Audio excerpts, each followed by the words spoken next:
sometimes the loudest victim is hiding the biggest questions. And baby, this story just took another wild turn. What's up, y'all? It's your girl Nova, and listen. Every time it feels like this drama has finally settled down, another layer gets peeled back that leaves everybody side-eyeing the whole situation. So grab your snack, get comfortable, and let's unpack this together because this isn't just another celebrity headline. It's about patterns, energy, and the way people fight so hard to control the story being told about them. And honey, this latest twist has the internet talking for a reason. So today, we're back discussing Claressa Shields. I know, shocking, right? Depending on who you ask online, she's been called Pap's mistress, Pap's entanglement, Pap's pick-me, or Pap's side chick. And if Chris Cyborg had something to say about it, she'd probably tell y'all it's officially duck hunting season. Because once again, Claressa has found herself stepping into the role of the victim. This time, the conversation revolves around the heartbreaking loss of one of her family members and everything that allegedly happened surrounding the funeral. Back in May, Claressa shared a Facebook post explaining that one of her relatives had entered hospice care and asked everyone to keep her family in their prayers. Now, baby, losing someone you love is never easy, and moments like that usually make people stop, reflect, and focus on what truly matters. But not long after making that emotional post, Claressa ended up taking a trip to Aruba with Pap. Yes, Aruba. Whatever label people choose to put on that relationship is their own opinion, but that's exactly what happened. Naturally, many people started questioning the timing because while the family was dealing with such a difficult situation, she was vacationing with Pap. Later, Claressa returned to Instagram to announce that her relative had passed away. She also told everyone she would be stepping away from social media while grieving.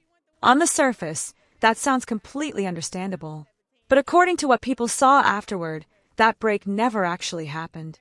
Instead of disappearing, Claressa remained active across multiple platforms, continuing to post, monitor conversations, and respond to what people were saying about her online. And this is where I think the psychology behind the situation becomes interesting. Baby, sometimes when someone says they're disconnecting but can't seem to stay away from social media, people begin wondering whether protecting their public image has become just as important as processing their real emotions. What do y'all think? Did y'all notice that too? Because from the outside looking in, it appeared that Claressa stayed deeply involved in the online conversation instead of taking the time she said she needed. Rather than letting things quiet down, she continued placing herself right back in the middle of the drama, especially as her relationship with a married man remained one of the biggest topics people were discussing. That naturally leaves people asking whether this was really about grieving or about controlling the narrative. Those are two completely different energies. Then the funeral reportedly took place. Afterward, Claressa uploaded photos to Facebook that seemed to show she had attended the service. To many people, those pictures looked like proof that she had been there to honor her relative. But honey, that's when everything allegedly exploded. Her cousin, Shalita, came forward with some very serious allegations. According to Shalita, Claressa wasn't telling the full story. She claimed Claressa allegedly tried to stop her from attending her own grandmother's funeral and even hired security to keep her away.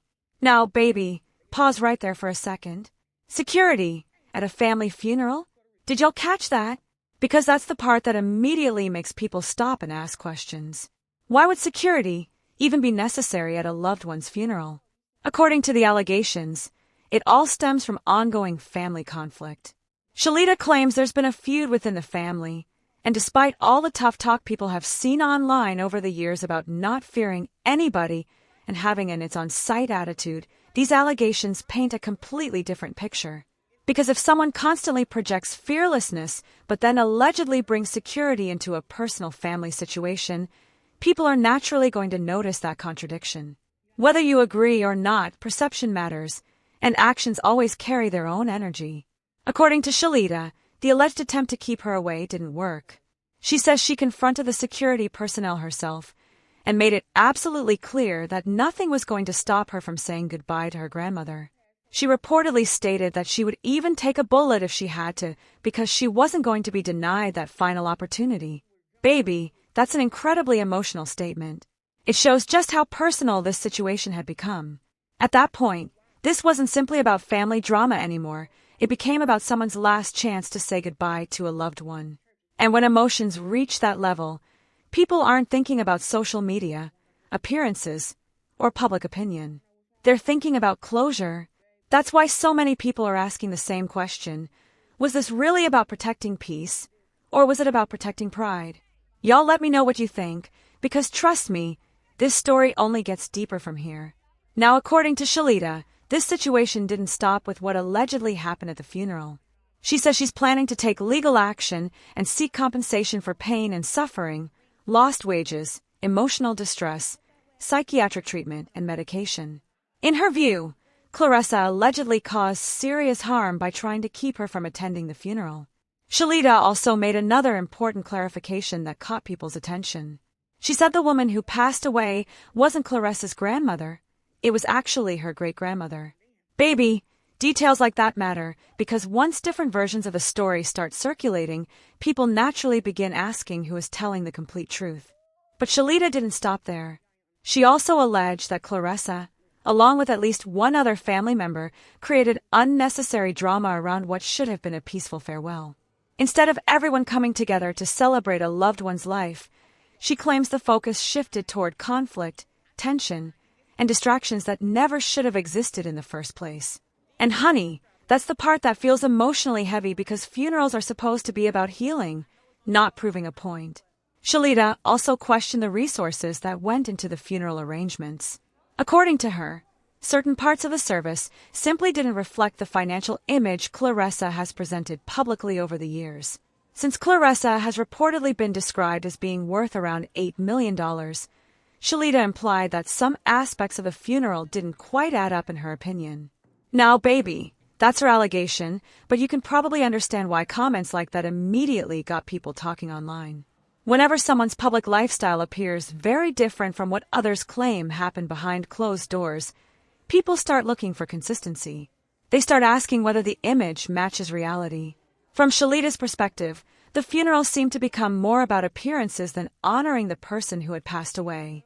She suggested that it looked like showing up with security, taking family pictures that proved attendance, and then leaving shortly afterward.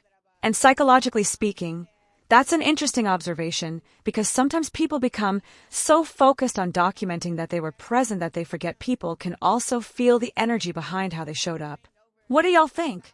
Is there a difference between simply attending an event and genuinely being emotionally present? Because those aren't always the same thing. Now, if Shalita decides to reveal even more information later on, that's obviously another conversation for another day.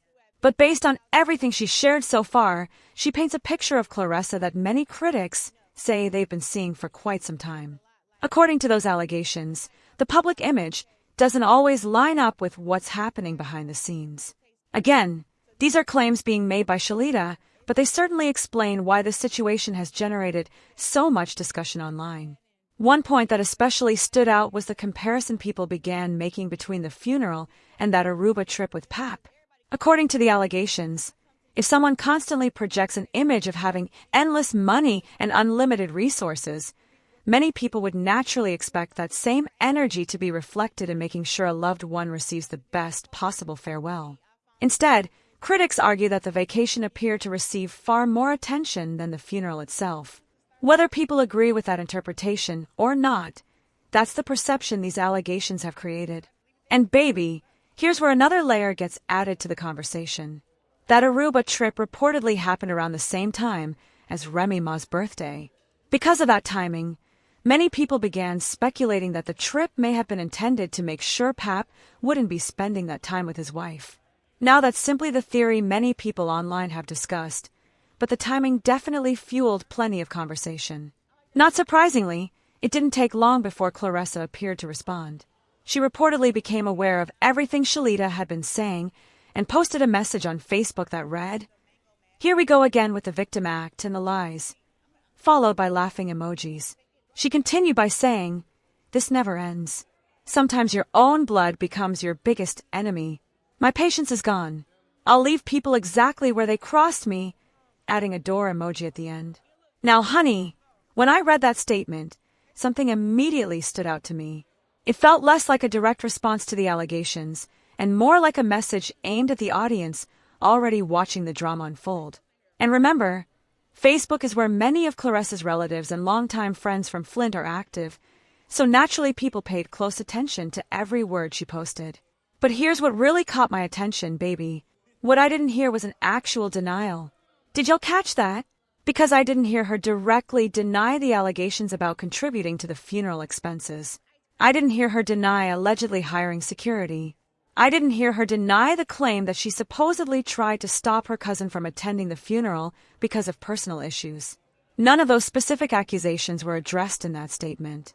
Instead, the focus shifted toward calling her cousin a victim. And that's interesting, because one of the biggest criticisms Claressa has faced over the years is that she herself has often presented her own situations through the lens of being wronged. So when that word gets turned back around, people naturally notice the irony. Baby, that's the kind of pattern that keeps these conversations alive long after the original headlines fade away. Now, baby, we're definitely going to save some of the other topics surrounding Claressa for another video because there's plenty more to unpack. But for today's discussion, the thing that keeps standing out to me is what many people see as a pattern of hypocrisy. According to these allegations, Claressa continues presenting herself as though everyone else is always the problem, while her cousin is claiming she allegedly tried to keep one of her own relatives away from a family funeral because of a personal feud. And honey, if that's really how everything unfolded, you can understand why so many people are questioning the bigger picture. The saddest part about this whole situation is that moments like funerals are supposed to bring families together. Whether you're celebrating someone's life or grieving their loss, those are the times when old disagreements are usually set aside, even if it's only for a few hours. Spiritually, those moments are meant to create peace, healing, and closure. But when conflict becomes the center of attention instead of the person being honored, it changes the entire energy of the room. And baby, that's exactly why the story has hit so many people differently. Another thing people have been pointing out is how much Claressa's public image seems to have shifted over the past few years. According to the criticism surrounding her, the attention she's been receiving hasn't been centered on her accomplishments inside the boxing ring nearly as much as it's been focused on her involvement with a married man. And whether that's fair or unfair, perception eventually becomes reality in the eyes of the public. Once people begin associating your name with controversy more than your achievements, that's a very difficult narrative to change. Some critics even believe all of that attention may have started changing the way Claressa viewed herself and the people around her. Baby, have y'all ever noticed how sometimes constant praise can slowly convince someone that they don't really need the same people who supported them from the beginning? That's a dangerous mindset because success can elevate your career, but if it starts creating distance between you and the people who genuinely care about you, eventually those relationships begin falling apart. According to Shalita's claims, that's exactly what happened. She alleged that many of the friends Claressa used to constantly praise weren't actually as loyal as they appeared to be. Instead, she claimed several of those people were speaking negatively behind Claressa's back and were only staying close because of the opportunities and exposure they believed she could provide. If those allegations are true, baby, that's a lesson we've seen play out over and over again with celebrities. Everybody loves being around success, but not everybody is genuinely there for you. Shalita suggested that's one of the reasons why only a small number of people, including Nene and a few others, are still consistently around Claressa today, while many former friends seem to have quietly disappeared. Think about that for a second. Those large circles of people that always seem to surround her don't appear nearly as visible anymore. And honey, sometimes that doesn't automatically mean someone betrayed you. Sometimes it simply means seasons change. But other times, people start asking whether relationships faded because of repeated conflict. What do y'all think? Is that just life, or is it another pattern? Then there's another conversation people keep having about Pap's daughter. Many believe she'll continue supporting whoever Pap happens to be with because of the attention that naturally comes with those relationships. According to that opinion, Claressa isn't necessarily unique in that situation. Again, that's simply how many people online have interpreted everything they've been seeing. Now here's something I've personally noticed while watching all of this unfold. Claressa never really seems to choose the high road.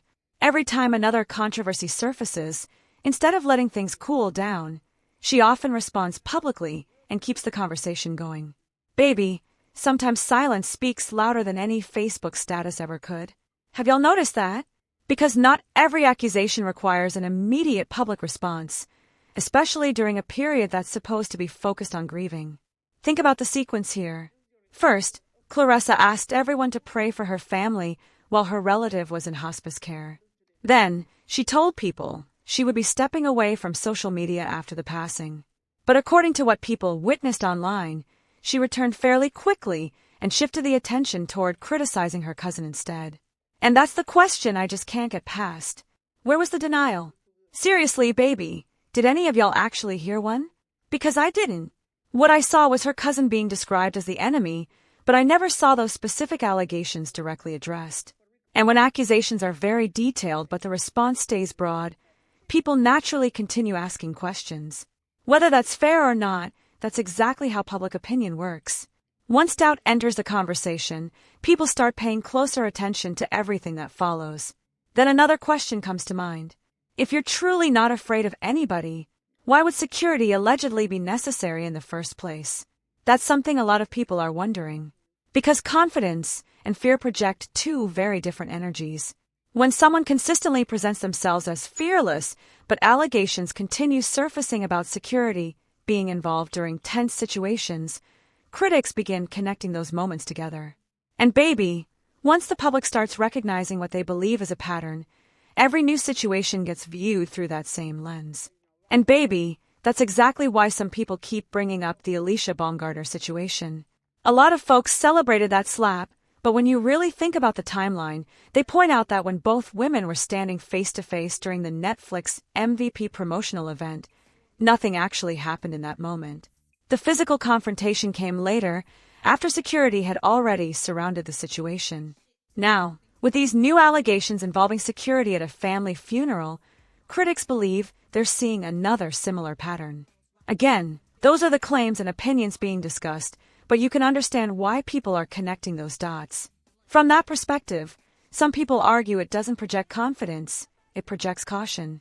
They believe Claressa allegedly expected security to discourage Shalita from showing up at the funeral altogether.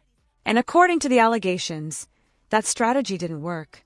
It's also reminded some people of earlier claims involving Nigeria and others who allegedly tried to confront Shalita as a group.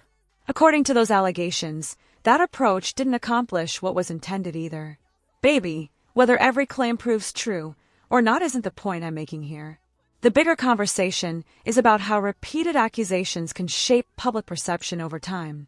Once similar themes keep resurfacing, people stop viewing them as isolated incidents and start wondering if they're looking at a larger pattern. And that brings me to what I think is the biggest question of this entire situation. Where's the accountability? Seriously, honey, where does someone pause, look in the mirror, and ask themselves whether they may have crossed a line? Where's the moment of self-reflection where someone says, maybe bringing security to a funeral wasn't the best decision, or maybe trying to keep family conflict away from a loved one's final farewell would have been the better choice? Those are the kinds of questions many people feel are still unanswered. Instead, according to Claressa's critics, they believe there's a recurring pattern whenever conflict arises. They claim that if Claressa has an issue with someone, she allegedly tries to completely remove that person from the situation. Whether it's blocking opportunities, creating obstacles, or shutting people out altogether, that's how some of her critics describe her approach. Again, those are allegations and opinions being shared by others, but they're part of why this conversation continues gaining attention. Psychologically, baby, that's an interesting dynamic, because when someone begins viewing every disagreement as a battle that has to be won instead of a relationship that could potentially be repaired, conflict usually becomes a cycle instead of an exception. And spiritually speaking, holding on to that kind of energy rarely brings peace. It usually attracts even more division. What do y'all think? Do you think unresolved conflict has a way of following people until they finally deal with it? If Claressa truly is as humble and kind as she often describes herself, many people believe stories like these probably wouldn't continue surfacing over and over again. That's one of the biggest criticisms being made. Not necessarily one incident by itself, but the repetition of similar accusations from different situations. And baby, when people begin recognizing what they believe is a pattern, every new controversy gets examined much more closely than the last one. Honestly, that's what makes this entire situation feel so unfortunate. The focus should have remained on remembering the family member who passed away and celebrating a life surrounded by love, respect, and peace. Every family has disagreements. That's completely normal. No family is perfect. But many people believe those disagreements should stay private, especially during moments of loss. Instead of allowing one final goodbye to unite everyone, the attention shifted toward allegations, social media responses, and public arguments. And that's the part that feels the saddest to me. According to Shalita, that's exactly what she's trying to challenge. She believes Claressa created the impression that everything surrounding the funeral went smoothly. From attending the service to posting photos of the funeral program and sharing pictures with relatives, the image presented online suggested everything had been handled without any problems before moving forward to preparing for her next fight. But according to Shalita, there's another side to the story that people haven't fully heard yet. She reminded everyone that when Claressa first asked for prayers because her relative was in hospice, another cousin reportedly commented that family members had been trying to contact Claressa but weren't able to reach her. Meanwhile, according to those allegations, she was already on a plane headed to Aruba with Pap. That's the narrative Shalita says she's trying to bring into the conversation, and it's one of the reasons this situation has continued gaining so much attention online. From my perspective, baby, sometimes saying less protects you far more than constantly trying to respond to every headline. Instead of feeling like every platform needs another statement, another post, or another reaction, sometimes silence allows emotions to settle naturally. But according to many critics, that isn't the approach Claressa chose. Instead, the impression they say was created is that she wanted everyone to continue seeing the image of the wealthy, $8 million woman who could afford anything she wanted. Shalita's response was essentially, that's not how things actually happened. According to her allegations, more money appeared to go toward that Aruba vacation with Pap than toward giving Claressa's own great-grandmother the farewell she deserved. If those allegations are true, Shalita believes that's incredibly disappointing because, in her opinion, choosing to invest more into a vacation with a married man than into honoring your own family says a lot about where someone's priorities truly are. And baby, that's where I'm going to leave this conversation today. Now I want to hear from y'all, because this story has people split right down the middle. Do you think these allegations reveal a bigger pattern, or do you believe there's another side we still haven't heard? Drop your thoughts in the comments, because I already know this discussion is going to be interesting. If you enjoyed breaking this down with me, don't forget to like the video, subscribe if you're new, and turn those notifications on so you never miss when I upload another deep dive. Until next time, y'all stay safe, stay smart, and I'll catch you in the next one.